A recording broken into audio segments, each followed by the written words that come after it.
পঞ্চগড়ে প্রায় হাজার খানেক মোটরসাইকেল সহ লং মার্চ কর্মসূচি পালন করেছেন এনসিপির উত্তরাঞ্চলের মুখ্য সংগঠক সার্জিস আলম। এ সময় খুনিদের দায় বাংলাদেশ সেনাবাহিনীর মতো গুরুত্বপূর্ণ প্রতিষ্ঠানের গায়ে লাগতে না দেওয়ার আহ্বান জানিয়েছেন তিনি। চাঁদাবাজি ও দুর্নীতিসহ নানা অপরাধের বিরুদ্ধে পঞ্চগড়ে লং মার্চ কর্মসূচিতে গুম খুনের সাথে জড়িতদের শাস্তির আওতায় আনারও দাবি জানান সার্জিস। পঞ্চগড় প্রতিনিধির তথ্য ভিডিওতে ডেস্ক রিপোর্ট। চাঁদাবাজি, দখলদারিত্ব, সিন্ডিকেট ও দুর্নীতি সহ নানা অপরাধের বিরুদ্ধে দুপুরে পঞ্চগড় চিনিকল মাঠ থেকে এনসিপির লং মার্চ।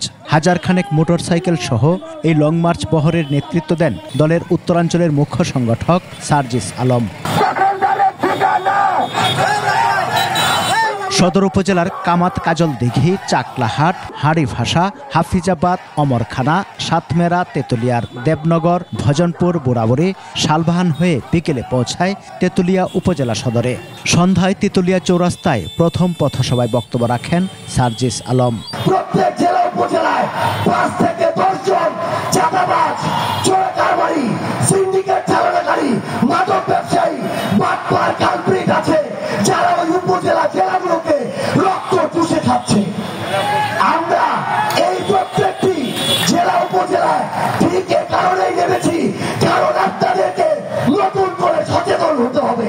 রাতে বাংলাবান্ধার সিপাইপাড়া বাজারের পথসভায় সার্জিস বলেন, মানুষ সেনাবাহিনীকে বিশ্বস্ত ও আস্থার জায়গায় দেখতে চায়। যে গুটি কয়েক সেনাবাহিনীর জেনারেল বা অফিসার এই সকল ধরনের ঘৃণ্য হত্যাকাণ্ড থেকে শুরু করে বিচার বহির্ভূত খুনের সাথে জড়িত ছিল, তাদেরকে অবিলম্বে গ্রেফতার করে শাস্তির আওতায় আনতে হবে। ওই কালপ্রিটদের, ওই খুনিদের দায় আপনারা বাংলাদেশ সেনাবাহিনীর মতো গুরুত্বপূর্ণ ইন্টিগ্রিটি ও ডিগনিটি সম্পন্ন প্রতিষ্ঠানের গায়ে ওই কালিমা লাগতে দিয়েন না। জুলাই গণ অভ্যুত্থানে সাধারণ মানুষের সন্তানরা জীবন দিলেও মাঝখানে রাজনীতিবিদরা ফায়দা লুটছে বলেও মন্তব্য করেন সার্জিস।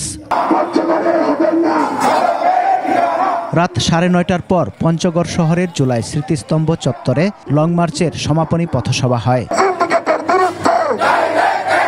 সমর ইসলাম, 21 টেলিভিশন।